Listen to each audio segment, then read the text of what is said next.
Justin, kaano-ano ng couple? Pamangkin. Ni Chris. Okay, sa groom side, patunayan mong alam mo ang sagot.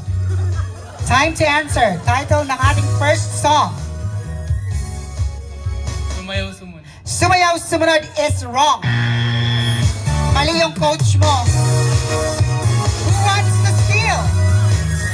Ito daw. Wait lang. Unahin ko lang to Kasi nauna sila. Si ate. Anong pangalan, ma'am? Claudine. Ay, aray, Claudine.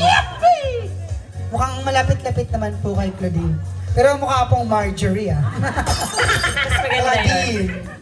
Pare-pares na naman mukha nila, no? Si Miss Claudine, kaano-ano po ng couple? Friend since high school. Both of them, parehas mo sa... Ara. Si Miss Ara. Okay. Taga saan po kayo, Miss Claudine? Nueva Ecija po. As in, bumiyahe ka para sa kasal? Yes. Grabe ang pagmamahal sa'yo ni Claudine. Nueva Ecija is like 4 to 5 hours ata. Nueva Ecija. Diba? Ay, ito lahat. Okay. Ito, ma'am, asawa mo. Fiancé. Ay, congratulations, sir.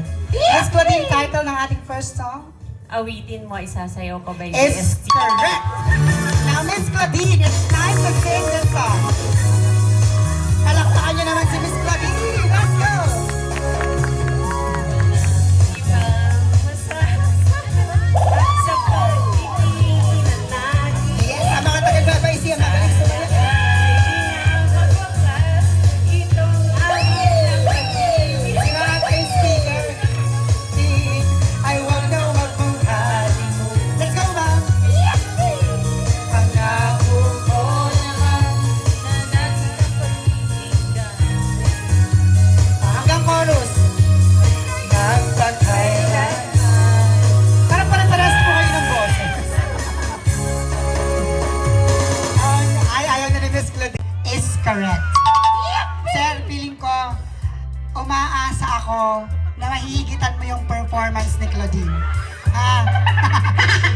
Kasi naging baseline natin si Claudine. Susunod ka. Pag wala man lang dito magaling kumanta na ko araw.